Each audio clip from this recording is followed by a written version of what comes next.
Yes. Whoa, how about that guy? Oh, we're those guys. We're wild and good. I bet it's gonna be locked. I'm gonna wait right here. Come on, man. Ah! He's out here like, yeah, come on. You gonna figure it out. Wait like 5-10 minutes. I was about to say, he's right in the fucking door.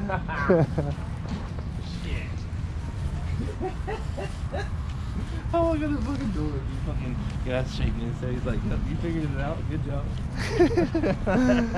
You passed. Yep. I'm like, the zombies. So, guys, Cameron scored a couple Hot Wheels cars and a new tripod / handle for the GoPro. It does both. I scooped up a multimeter Also got some batteries. and a pack of necessities. Now we're on the way back to the house, test the voltage on the TPS, and probably mess around with some distributor timing a little bit. This is all after we get the hood open.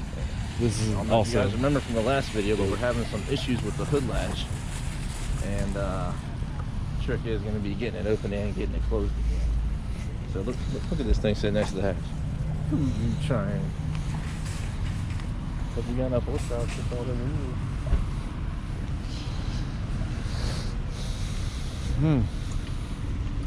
that crash damage. Yep, and it's like I said, guys, my door handle doesn't work, so I gotta pass the keys over to Cameron. If you want to lock your door.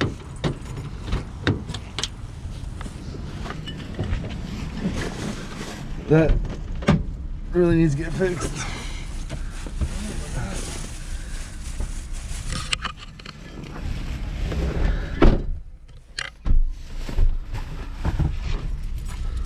Me being the nice citizen I am.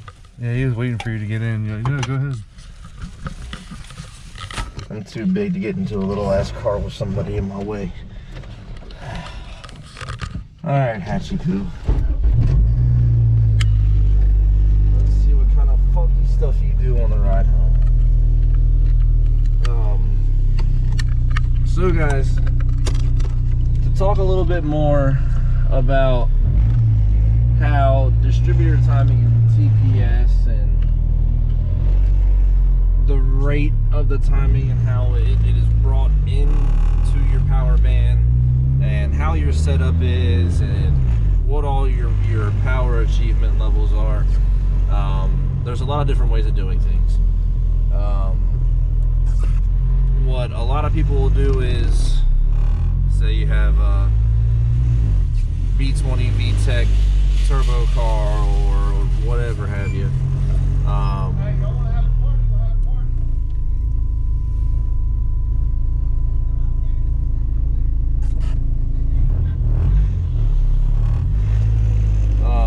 Anyways, so a lot of ways that people will do it. What's going on here, dude?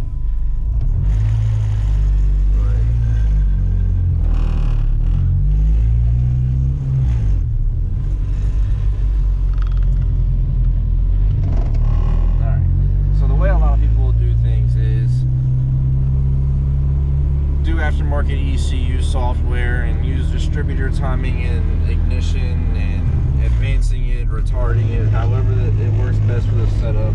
But a lot of tuners, when you get a vehicle that has somewhat higher compression than a stock B20 and you start inducing a lot of fuel and air into the combustion chamber with the turbo setup, you have to be able to keep the ignition up to or just at, if your equipment is capable, top dead center. Not always top dead center. So for example, if you're on a dyno and you're trying to make high horsepower, all right, one thing you'll hear a lot of tuners say is we're going to throw all the timing at it, which means we're going to add, as I believe they go 2 degrees of timing for every pound of boost, I believe. I wouldn't know. I've never really been a turbo guy. Just go off of what I've heard. But we are doing a turbo build, so a lot of that information is going to come as we start to learn more about it. But part of a lot of turbo builds. I've seen a lot of them happen. Turn a lot of wrenches on them. But as far as having one myself, I've never had one. I've always just used my Hondas as dailies and had fun with them. So with higher horsepower comes more timing, comes more fuel, comes more air, comes more ignition. So if you are throwing a whole bunch of air and fuel into a cylinder, but you're not having the ignition timing perfectly enough to where the spark is burning up that mixture, you're either going to be too lean or too rich. Either way, depending on what you're doing, it can be catastrophic. If your timing is off over a long period of time and it slowly takes a wear on the engine, it can cause catastrophic failure one day. And that's what I'm trying to avoid here. I haven't owned this car very long. I haven't been able to work out all the quirks of it.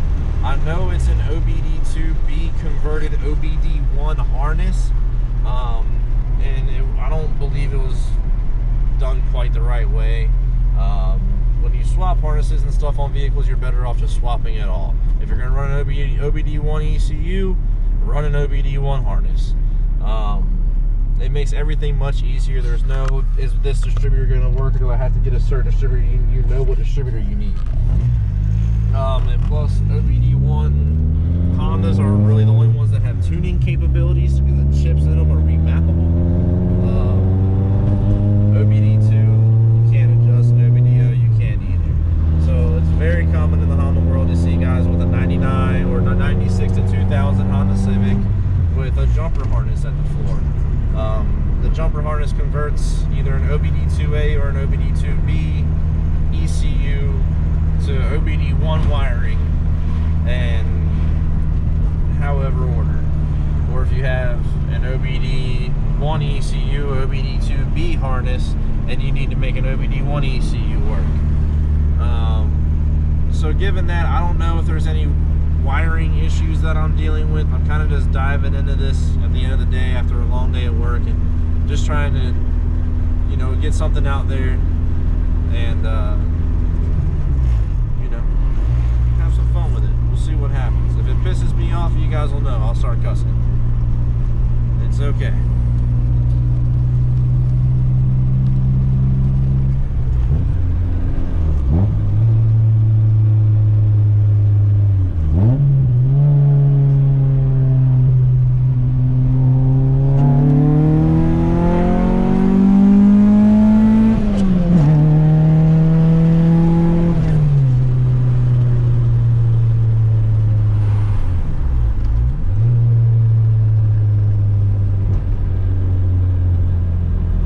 Dad know we're here. Yeah, let's let Dad know. We'll let Dad know we're here. How about that, guys? One other cool thing, it's kind of the Honda boy in some of us, an OBD1 ECU allows you to have what they call two-step and launch control. And at 9:15 at night, it's what your middle-aged father fucking loves.